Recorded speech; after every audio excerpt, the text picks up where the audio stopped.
I think it's time to start. Good afternoon, good morning, good evening, everybody, depending on where you are. I'm Badr Benjloun. Happy to meet you again in this session of the INRA webinar series dedicated to discuss trends and innovation in agriculture. I would like to welcome all the participants from different countries for taking the time to attend this webinar. And I'm looking forward to your potential inputs and comments during the Q&A session. Before going further to this session, I would like to ask you all to mention your full name and affiliations on the participant list. Participants who are not identified will be logged off in 5 minutes. And sorry for this. Please also make sure your microphone are off throughout the session unless you are given the floor to speak. Thanks for your understanding. Before introducing our guest speaker and the topic of this session, I would like to mention that the main talk will take up to 30 minutes. Then we will have the Q&A session that will last around 20 minutes. For the questions, please put them on the chat dashboard as the main presentation progresses. Participants will also be given the chance to ask their questions and provide the comments orally by raising their electronic hands during the Q&A session. Questions can be asked in English or French. Now I will have the pleasure to introduce our guest speaker and the topic of our webinar. So our guest speaker is Dr. Kate Shepherd, is a chief scientist and co-founder of the initiative Innovative Solutions for Precision Agriculture. He has over 40 years experience in agricultural research and development, including over 30 years with the World Agroforestry in the World Agroforestry Center, ICRAF, based in Nairobi, where he led international research programs on sustainable land and soil management and applied decision science. He has pioneered global developments in soil plant diagnostics using infrared spectroscopy, and in 2021 was awarded the Deep Dive Groundbreaker Prize of Food Shot, Innovating Soil 3. He is a co-founder of the Africa Soil Information Service and co-author of the iSDA Soil Digital Soil Map of Africa. Prior to joining the World Agroforestry Center, Kate has developed science-based agronomic recommendations for southern Darfur in Sudan, dryland cropping systems in rice-based systems at the International Rice Research Institute in the Philippines, Mediterranean areas at the International Center for Research in the Dry Area in Syria, and tillage systems for the drylands of Swaziland. Kate holds a bachelor in soil science and a PhD in agricultural botany from the University of Reading in the UK, and holds a honorary scientist position at Rothamsted Research in the UK. I can keep going with describing Kate and what he has doing.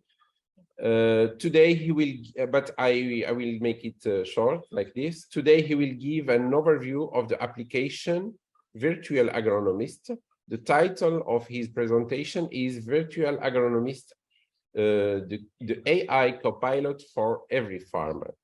So we are looking, Dr. Shepherd, we are looking forward to listening to you and knowing more about this exciting tool and topic. The floor is yours. Thank you very much, Badr, and it's a pleasure to be with you all this afternoon. Innovative Solutions for Precision Agriculture is charged really for delivering digital agricultural services to smallholder farmers in mainly sub-Saharan Africa, but in a sustainable way. So we are a company and we're trying to develop a sustainable platform. We really grew out of the Africa Soil Information Service and then started this as a startup company.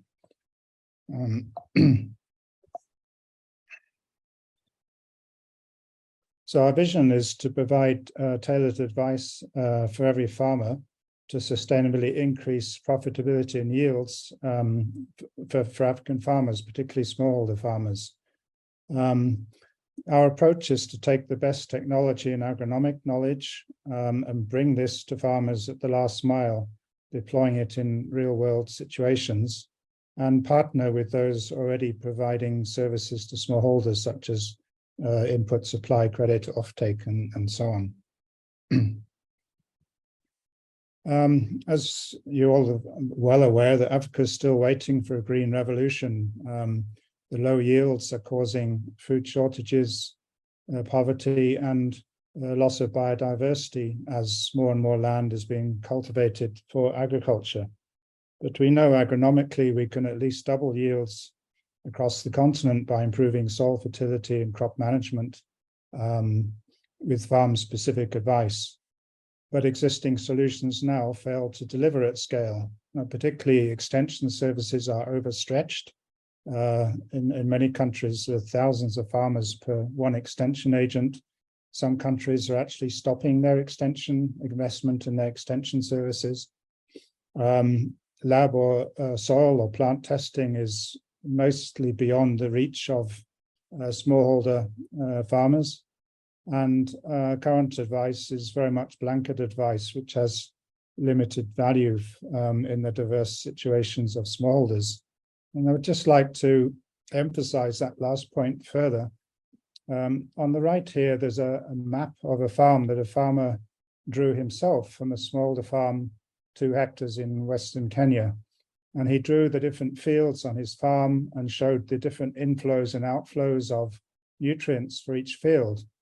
We surveyed this farm, and you can see next to it the total soil nitrogen levels in the different fields of this farm. And you can see there's a 5-fold range of nitrogen content from 0.5 to 2.5 grams per kilogram just within a small 2-hectare farm between the fields, with high levels near the homestead and very low levels in some of the other fields. So any kind of blanket recommendation for how to apply, to come with a nutrient management plan is meaningless when faced with that diversity, even on a small farm. So we've invented the virtual agronomist currently as a mobile phone application for on-farm advisory. It's designed to be delivered via field agents, for example, extension officers through the app. We've initially focused on nutrient management because this is the area that is dealt with most poorly in existing government extension materials. When you go to the section on nutrient management, it's often very sparse and very generalized.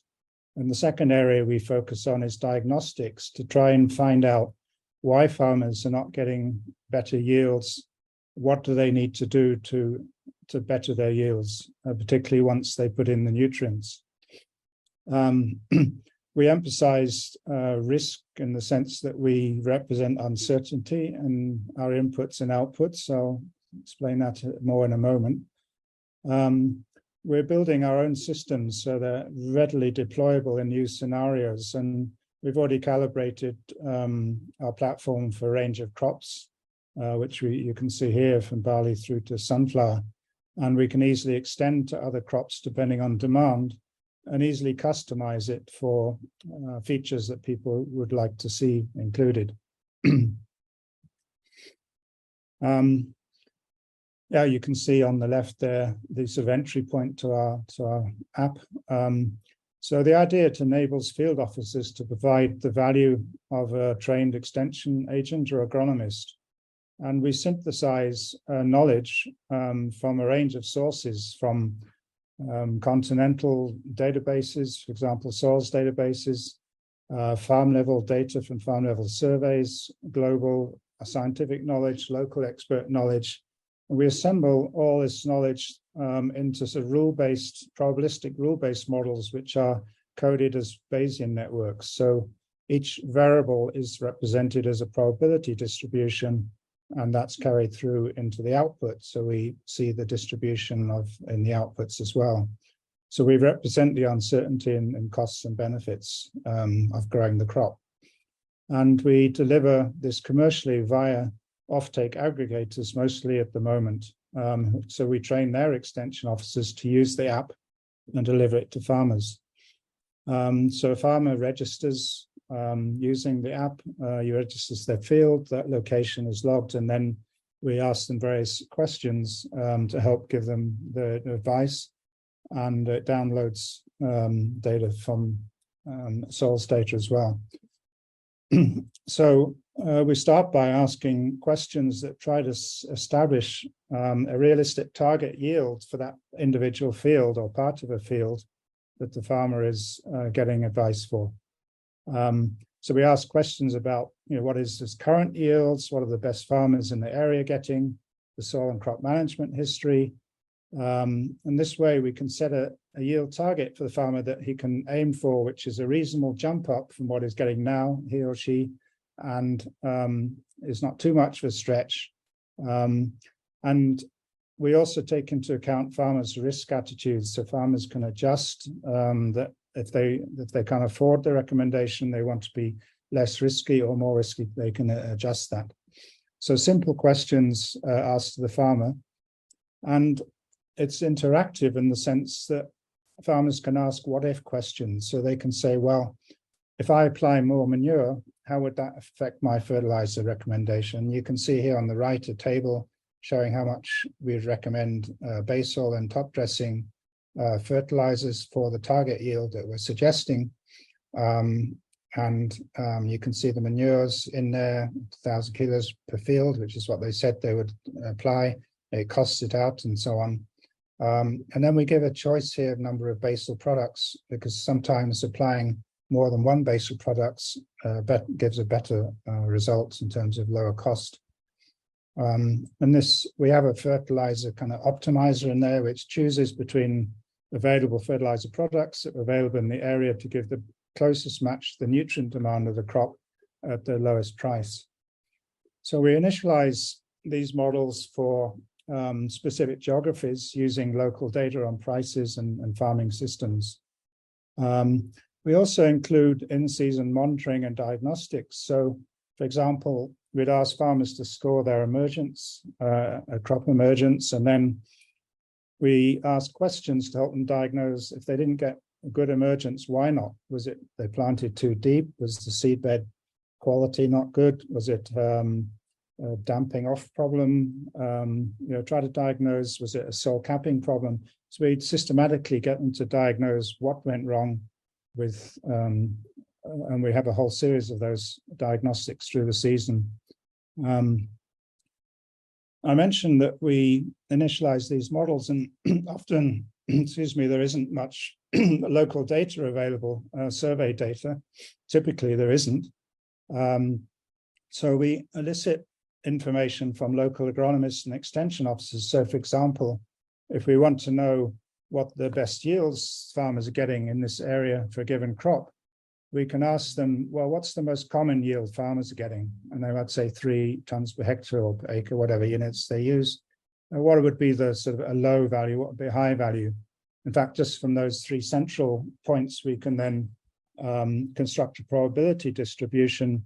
We use a thing called meta-log distributions, which are a fairly recent innovation, which are a very flexible form of probability distribution. So you don't need to specify it's a log or square root distribution. It automatically finds the best distribution from the data. That's what goes into our probabilistic models and generates, to generate a recommendation. So a very efficient way of drawing on local expert knowledge when data is not available. Soil data is downloaded for the field where the person is standing in who's using the app, using our ISDA soil map. ISDA soil started off from Africa Soil Information Service data set, and then we've expanded that with available data. It's one of our open source public good products from ISDA. It's completely open. You can download the API and so on, all the data. We started at 250 meter resolution. We've downscaled it to 30 meter resolution. And that information, as you can see in the center here, is downloaded to the app in terms of some indication of the soil properties, but those are input into our model for that field. We also have the ability to enter data if they have it from soil spectral scans or lab-based values.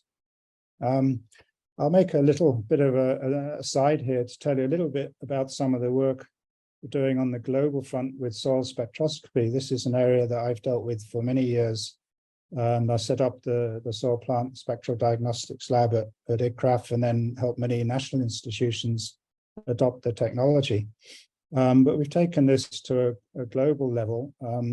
So we've developed this global spectral library estimation service based on the very diverse range of soils archived at the US National Soils Lab, the Kenya Soil Survey Laboratory, which actually cover maybe 60% of the diversity of soils in the world. And we've scanned a diverse range of samples from there and developed a calibration. So we're offering this as a public good, so countries can contribute, say, a few hundred samples representing the diversity of their soils to the lab in the US, and they would be analyzed for free and added into the calibration library so that it can grow in its utility to everyone. And we're hoping this would reduce the amount of investment a country or local lab needs to make in making reference lab measurements or constructing spectral calibrations. It allows countries to leverage a much more diverse library and provides benchmarking and simplifies the whole process. So we've started this initiative, and the guidelines for submitting samples are in that paper. But now we've actually got the spectral libraries and estimation service up and running on this open soil spectral library hosted by Soil Spectroscopy for Global Good. And that is now functional, and anyone can go in and leverage those libraries. You can upload your own data sets and test them. And we've also extended a library in there for the NEO Spectra scanner, this handheld near-infrared scanner. We scanned about 1,000 samples across the KSSL collection, and those are also now available there as a resource. So back to the virtual agronomist. So we've done demonstration pilots for a number of crops and countries, sunflower in Tanzania, sorghum for brewing in Uganda, barley for brewing in Uganda, rice, Tanzania, maize in Cote d'Ivoire, and coffee in Kenya and Uganda. So we have quite a bit of experience with the app, and certainly being well received. So we typically, on average, have been getting about 1.5 times yield increases on average in these pilots when people use the virtual agronomist compared to farmers' existing practice. But we see when people manage the crops well with our advice, then they're getting 3 to 4 times yield increase. So the potential is very good. And we've signed term sheets for pilots with, or for projects with 6 commercial off-takers, and we have over 100,000 farmers in pipeline. So we have a lot of activity. And I mentioned that we score during the season various problems with the crop, and this is an example where we've actually modeled the yields, statistically modeled the yields with virtual agronomist across different farms against various scores of agronomic constraints. You see, we actually fitted a very decent model explaining 88% of the variation in yield. And then we can see what are the key factors that are driving yield variation when people follow our advice. And once you've got that model, then you can do scenario analysis. You can say, well, with no constraints, farmers on average would be getting 4.5 tons of yield. But if they weren't weeding well, then the yield straight away, a big yield penalty down to less than 2 tons. And if they have poor emergence, again, big constraint. And if they combine, emergence and poor weeding, then they're getting less than 0.5 ton. So we can start to develop a quantitative understanding of what factors farmers need to get right and show the impact on yields. And we can give that information back to the aggregator, who can say, well, look, these are the prevalent problems that farmers are facing that you need to tackle in supporting the farmers to get better yields. And we give the information back to individual farmers and say, well, you really need to tackle this problem, say emergence or whatever it is, if you want to get your yields up next season. So this is a somewhat complex diagram, but it's a kind of synthesis of what's driving profit across these different pilots. And what I'm showing here is the profit in dollars per hectare. And on the bottom axis is the grain to fertilizer price ratio. In terms of dollars of grain, dollars per kilo of grain per dollars of kilo of fertilizer, the ratio of those. And the different lines going up in slope are actually the agronomic efficiency, here expressed as the amount of yield obtained per unit of fertilizer applied. So if you look at this blue line running along the bottom, that's if you actually, agronomic efficiency 0, that's if you got no response to your fertilizer. So you lost the money you invested in the fertilizer and your production costs. So you made a loss of, here, a few $100s. But if you're getting an agronomic efficiency around 5, kilos per grain per kilo of fertilizer, which is fairly typical of many farmers, you're and you see that the grain to fertilizer price ratios in most of these countries we're working, it's around 0.3, it's going from 0.25 to 0.35, or in those two vertical lines showing the range in grain to fertilizer price ratio. So you see that farmers are only just making a profit when they're getting agronomic efficiencies around 5. The best farmers in the orange line at the top, are getting agronomic efficiencies of 15, getting a good profit. And so most farmers are kind of operating in this range. But it's interesting because most people say, well, the reason farmers are not making profit in Africa is because the fertilizer prices are too high, the grain prices are too low. And to some extent, that's true. But in the US, the grain fertilizer price ratios are around 0.3. So they're not different. But the key factor why farmers in the US are making a lot of profit is their baseline yields are so much higher. When you put in a higher baseline yield, then all these lines go up in slope. So farmers will be making a profit, beginning at 5 tons per hectare without fertilizer. They're making a profit before they put any fertilizers in. So baseline soil fertility is one of the key factors that is limiting profits here for African farmers. And the second is the agronomic efficiency. So those two factors are responsible for really driving profit in these systems. So we can see that the only way to improve profits for these farmers is, one, to get their agronomic efficiency up through better management, and secondly, to get their baseline fertility up through a judicious fertilizer application, good management over a number of years, so they can steadily build up their soil fertility. And that's precisely what we're trying to do with the virtual agronomist. So we've run into a kind of scaling constraint with our delivery model. We're finding it difficult to find enough off-takers who are doing a good service to farmers. Sometimes we've had problems that the off-takers never come and take the yield at the end. There's not many off-takers in sub-Saharan Africa operating. We need to train their extension officers. They don't have that many extension officers usually. And this provides limitation to us providing help to farmers. But we see, on the other hand, farmers wanting our the neighbors, the farmers sort of where we're working, say, how can we get the app? How can we? And they've shown a willingness to pay. I mean, at the moment, we're still trying to get a good price, feel for what is a sectoral price, and we've been marketing at $10 per season per farm, and many people are willing to pay that. We think that's too much, and we'd like to get it down, and particularly if other agencies can help subsidize that, we'd like to get it down to $1 or $2 per farm per season. But farmers do seem to be willing to pay. So how can we service all these farmers? Well, when the AI kind of thing broke loose around April, May this year, we really had a kind of eureka moment, because we could really see that we could leverage AI as a kind of communication interface that would allow us to deliver our product to every single farmer in a way that they could understand it and use it without an extension agent having to be with them to use it. So that's the challenge we've set ourselves.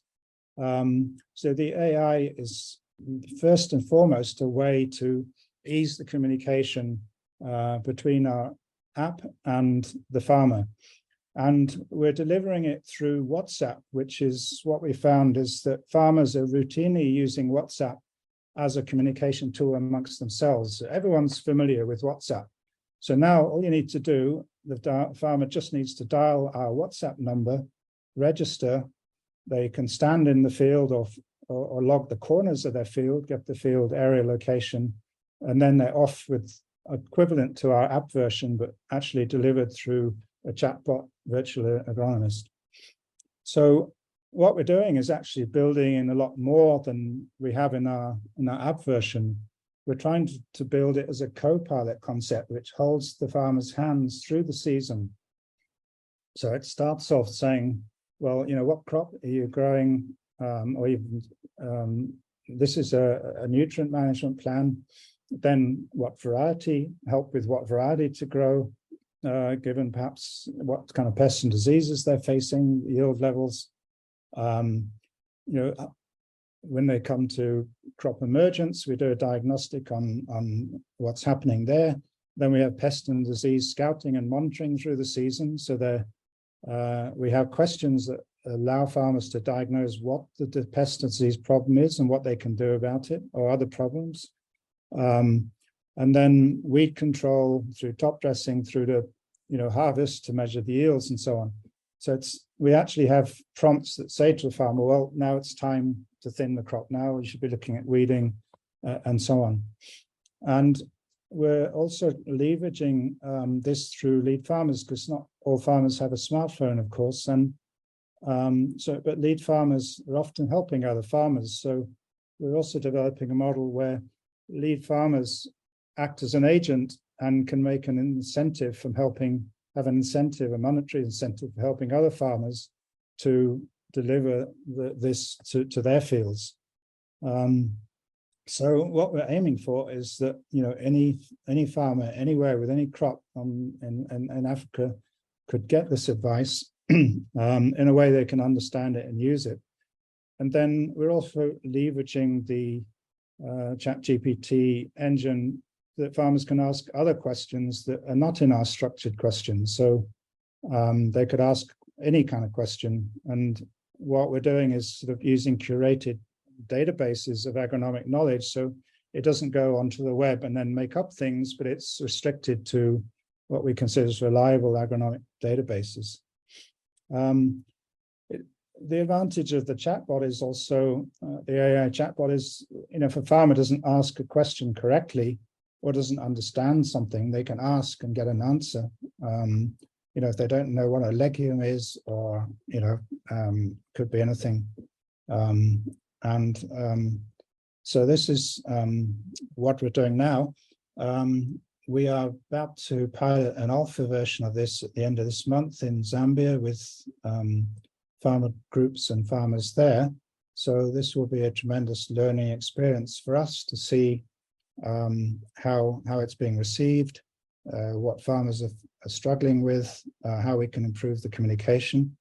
And of course, language and translation is another area that this can help deal with as well.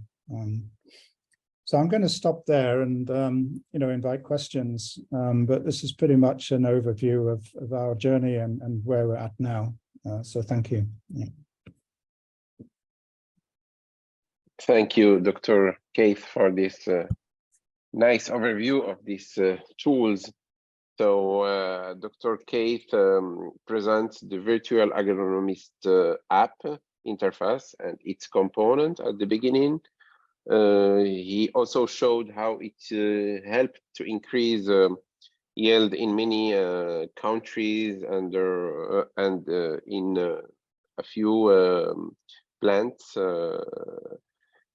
And also he showed us data consistency of this app. Then he showed us this new tool, which is AI based, the AI Copilot, how this solution can increase the usefulness of this tool and can help small farmers in all over the world using different cultures and different plants. So I don't see any question, okay, until now. So I have a question while waiting for questions from the audience. So you said that this AI Copilot can be applied to any culture, any plant culture in agriculture.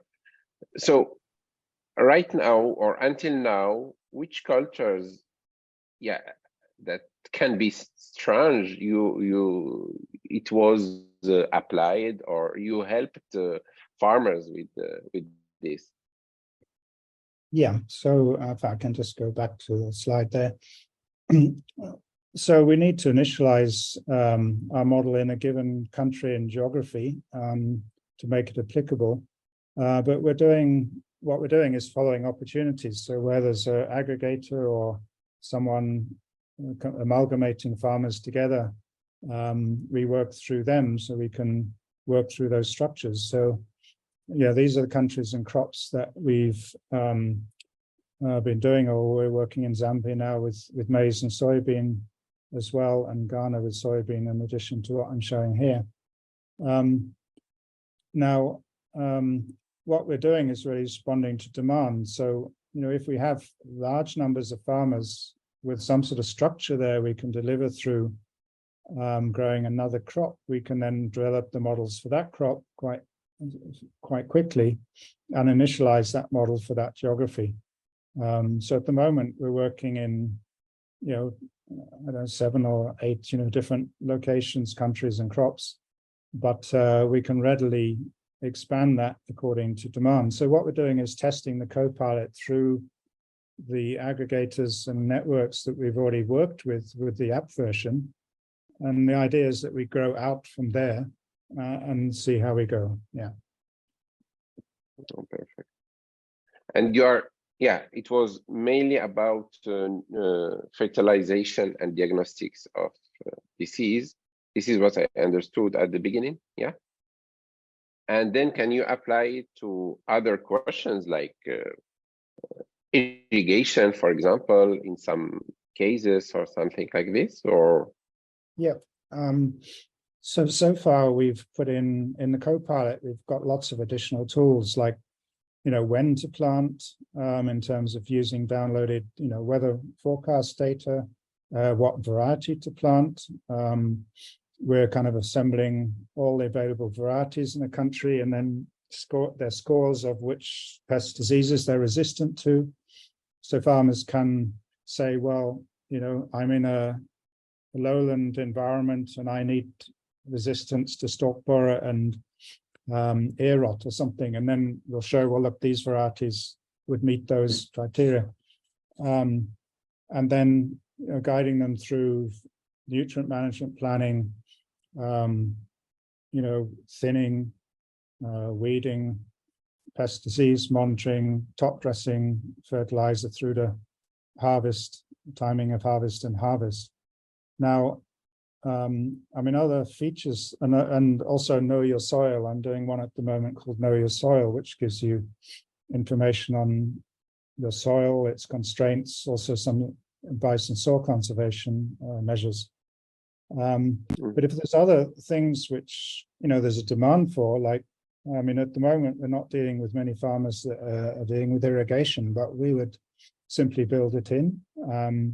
If it's irrigation scheduling that's required, we would simply design our own models to handle that. So the advantage of building our own systems is we can be quite nimble in responding to new demands. Mm-hmm. Mm-hmm. Okay, thank you.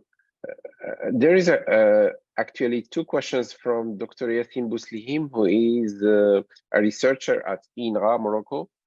He's specialized in digital soil mapping.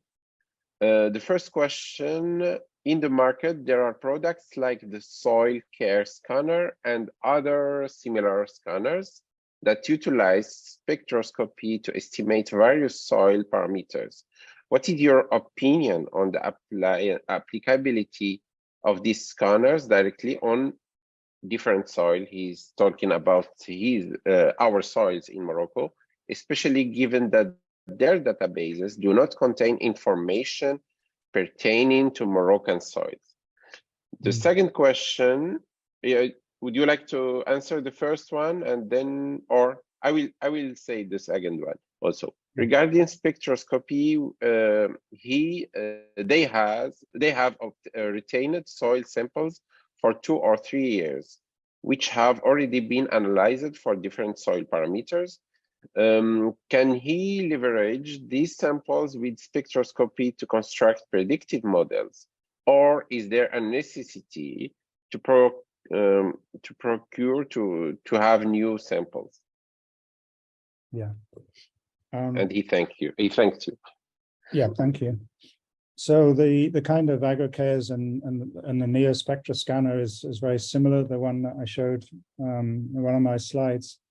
They can give better information than the digital soil map if they're calibrated well for the geography. But the local calibration is very important.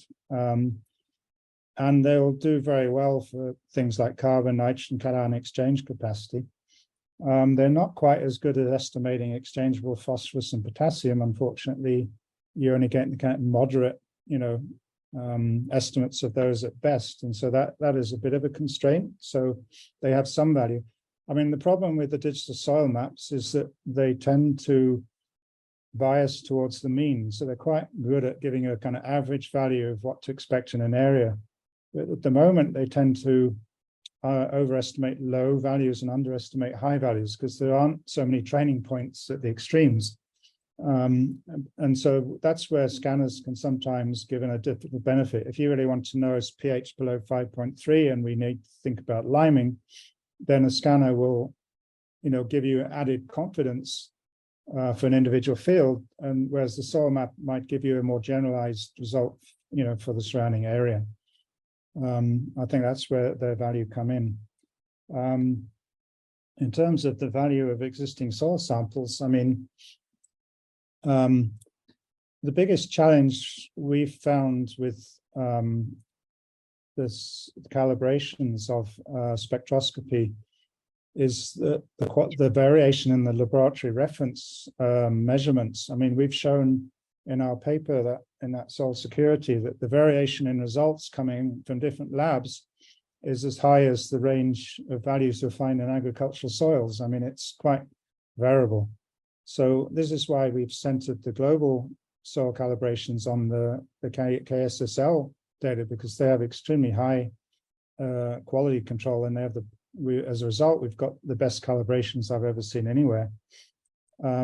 So there are a couple of options. I mean, one of them is if you submit your samples to, especially if they're a diverse sample from the diversity of soils in Morocco, then if you submit, if you have enough sample to submit to KSSL, and you're willing to share the data, then that will help you and will help other people, because you'll get the Moroccan soils built into the global library. But you could also make a comparison. You could say, well, how do our lab results compare with their lab results? And you can also build your own calibrations from your own data as well. So you have different options there. But certainly, one of the things to check for is whether the spectrometer you're using is kind of compatible with the ones that the global library is using. We are doing work on calibration transfer amongst different instruments and making some progress in that. But of course, the more consistency you have with both the reference methods and the infrared spectral measurement methods, the better. Mm-hmm.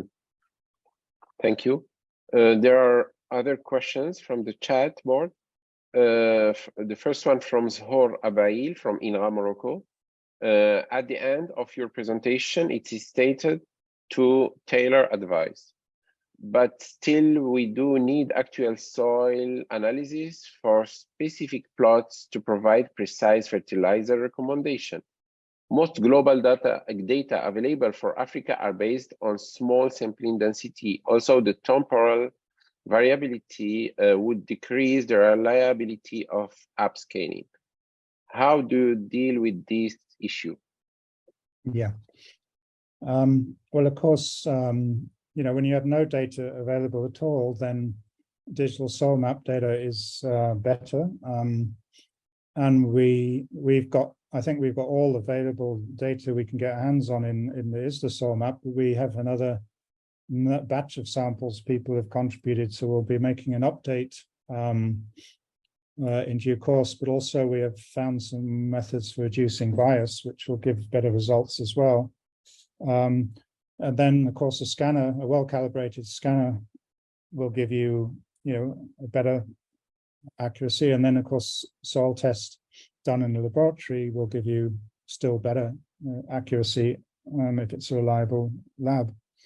And so, we can enter any of those results into our app. But most farmers are not able to afford a soil test, and that's the problem. But even having said that, the soil test values are only one part of what goes into making an advice. A key one is what target yield you're aiming for, and that. And then even if you do have a soil test value, the critical limits for soil test can vary hugely amongst soil types. So there's a lot of uncertainty in those interpretations, and also crop calibration trials in relation to soil test results have not been done at scale in Africa. So there's huge uncertainty in interpreting the soil test results, even if you've got them, towards making a recommendation. So this is why we put a lot of risk buffering in the way we built our advisory system. We use available soil data, but we have a lot of risk buffering. A lot of recent evidence shows that you get better response to fertilizers when you put in a balanced NPK fertilization, regardless of the soil test results. And so we tried to look at it from a number of different angles and sort of come to a good compromise in looking at many different factors of what would make a sensible, balanced fertilizer recommendation. So if the soil test value was wrong, we've buffered against that risk to some extent as well. Yeah. Okay. The next question from Rashid Aqi from the National School of Agriculture in Morocco. He is asking, can we make a link between soil quality and production increase as protection tool against invasion? For example, snails invasion or rodents. Yeah, that's an interesting question. Generally, as you improve soil quality or soil health in terms of structure and organic matter, then soils become more resilient to all kinds of problems. I think there's been a lot less work on things like snails or rodents and a link between soil health. But generally, the more healthy crop you have, the more resilient it is to any kind of stress. So improving your soil health is, the soil quality is, buffers you against in terms of if you can't apply as much nutrient as you'd like, it's supplying more nutrient, it's get more water holding capacity. So if you get a dry year, you have better water holding supply, and it's buffering against pests, diseases better when you have a healthy crop. So I mean, all those things to go together, but it's interesting because I was at the Agri-Food conference, AGRF, in Tanzania last month, and everyone was talking about soil health, but very few people were talking about how to actually improve it in practice. And limitation, I mean, the options for smallholders are extremely limited, because in nearly all the cases where we've gone in on farm, done our surveys, we find the availability of manure is very limited. The cost of it is very high. And therefore, the organic resources are extremely limited in terms of, so really the only way you can get organic inputs into these systems is by improving your yields through fertilizer use and getting more root turnover, more crop residues going back into the soil to build up the soil organic matter levels.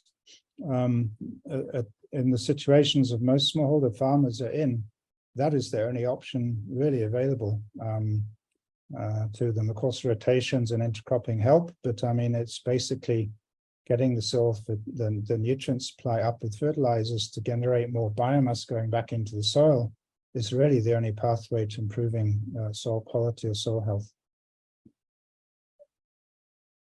Okay, thank you, Kate. Waiting for other questions. I have another one. We know that in Africa, I think livestock is very important in agriculture.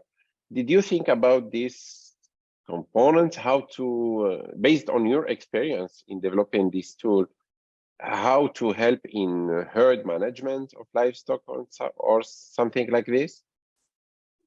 Well, I mean, we've done some earlier work on integrated livestock systems and nutrient budgets, and we've shown very clearly that the sort of wealthier farmers who have maybe 3 or 4 cows in a zero grazing unit, they're able to get really good nutrient cycling going back into the farm because they're purchasing feeds and salt licks, so phosphorus coming in from outside the system, and that is driving nutrient flows into the farm, and they're putting those manures back onto the farm, and they're generating really good positive nutrient balances. But there are if you go to poorer farmers who have sort of half mixed breeds, they're grazing off farm most of the time. There's very limited nutrients coming back in from those areas, and all our surveys in these areas where we're doing our pilots, the amount of manure, the number of farmers using manure is limited. The amounts of manure that farmers are able to access are limited. The costs are like $60 a ton, often more than the equivalent nutrient in fertilizers. So we're seeing, a lot of limitation in how much livestock are able to generate. I mean, sometimes, like in Kenya, we have a lot of livestock systems in the dryland areas, and then sometimes farmers, like particularly coffee farmers who are better off, they might buy a truckload, 10-ton truck of manure from the lowland areas and put that on their coffee trees, and that has a lot of benefit. I mean, some of these coffee farmers in Kenya, they're applying 20 to 40 tons per hectare per year of manure into these high-value crops. That's exceptional. Most of the food crops, the levels are very low. So it's good when it works, but the options are still quite limited. Okay, thank you. Next question from Stefan Haifeli from Roth Hampstead Research. Is there an option for feedback from the farmers, and how do you deal with negative experiences of farmers for any reason, for example? Yeah, hi, Stefan, and thanks for your question. Well, this is where I think our products is unique in the sense we're putting in monitoring and diagnostics behind it. So by the end of the season, the farmer has a very good picture of what's limiting their yields why, if they didn't get response, why not, and what they can do about it. And so, we feel the best we can do, and we've seen, when I showed that sort of statistical model of constraints, I mean, we were able to build up a very good picture of why different farmers were not getting optimum yield, and which factors were important, and feeding that information back to the farmer. So the farmer, by the end of the season, gets a report back of scores against all the things that went wrong, and their relative importance. And so I think that's the most powerful thing we can do to help farmers on their journey to improving their standards and getting their agronomic efficiencies up, and getting the returns to the fertilizer. Perfect. I think there's no other questions. I'm sure people can get in touch with you if they have other questions or comments, or also to check for some collaboration.